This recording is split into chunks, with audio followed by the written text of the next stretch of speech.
এই মা কি করছে জানো? জানে তো, গলা পেলাম উপরেই আছে, কারোর সাথে কথা বলছে বোধহয়। কারোর সঙ্গে আবার কি কথা? তো বলছেন ওই গাইয়া ভূতটার সঙ্গে। উপের ঘর থেকে ও তো মার ঘরে শিফট করেছে না? উফ মেজো মামি, ঘুম থেকে উঠে আবার ওই মেয়েটার কথা বললে? আজকে দিনটাই খারাপ যাবে দেখো। আর বড় মামু, একটা কথা না বলে পারছি না, সত্যি বলছি, কিছু মনে করো না।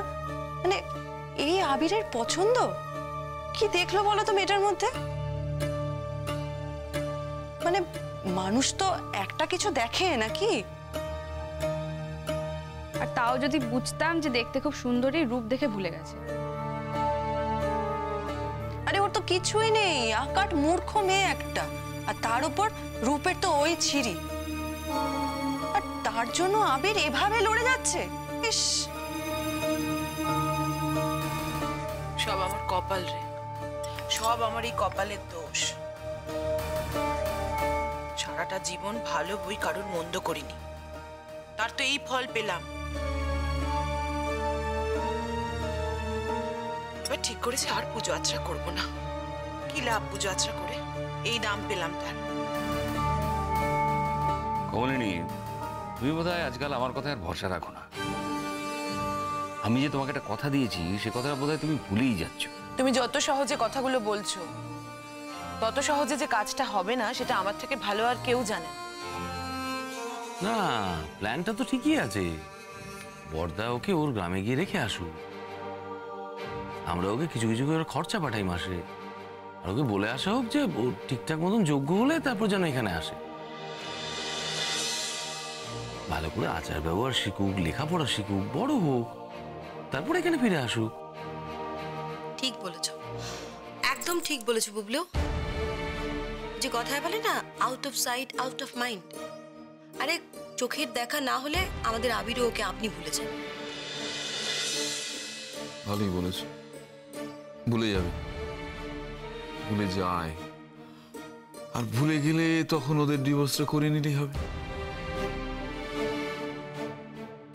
আমার এইটুকু ছেলে, এই বয়সে বিয়ে, ডিভোর্স, শেষ হয়ে গেল, সব শেষ হয়ে গেল। আমার ছেলের জীবনটা শেষ হয়ে গেল। জীবনে একটা ব্ল্যাক স্পট পড়ে যাবে, আর এই দাগ কখনো যাবে না, কখনো না।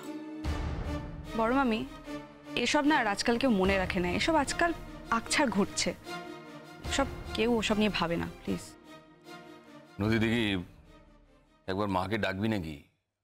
মা আজ সকাল থেকে চা খেতে নিচে নামলো না। প্লিজ বড় মামু, প্লিজ তুমি আমায় ডাকতে বলো না। জানকে আজকাল দেখলেই না আমার ভয় করছে। বরং জানের ঘরে গিয়ে চাটা দিয়ে আসি।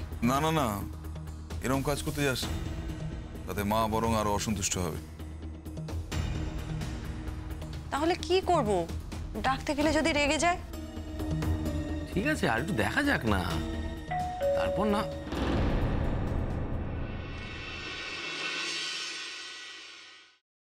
আমি এই সব কিছু বন্ধ করতে পারি, কিন্তু একটা শর্তে।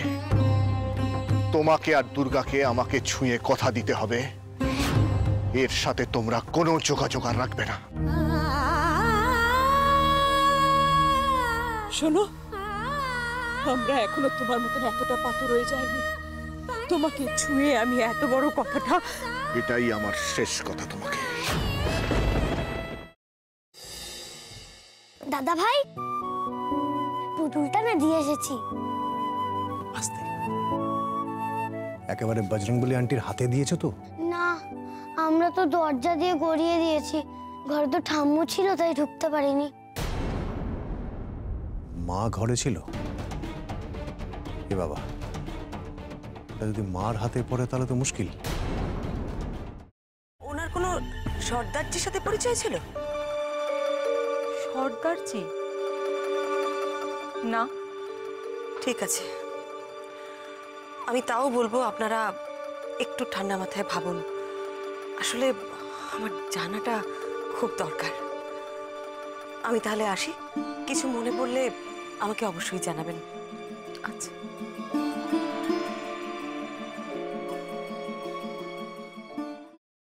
ফ্রাইং প্যানে Emami healthy and tasty refined rice bran oil গরম করে তাতে গোটা কালো সর্ষে আর কারি পাতা ফোড়ন দিয়ে ওর মধ্যে একে একে টমেটো কুচি, বাঁধাকপি বাটা, নুন, হলুদ গুঁড়ো, শুকনো লঙ্কা গুঁড়ো আর সামান্য চিনি দিয়ে ভালো করে কষিয়ে নিয়ে ওই মিশ্রণে কুড়িয়ে বেটে রাখা নারকেল, পাকা লঙ্কা কুচি আর কারি পাতা দিয়ে ভালো করে নাড়াচাড়া করে নামিয়ে নিয়ে নারকেলের স্লাইস, পাকা লঙ্কা স্লাইস আর কারি পাতা দিয়ে সাজিয়ে সার্ভ করুন বাঁধাকপির ঝাল।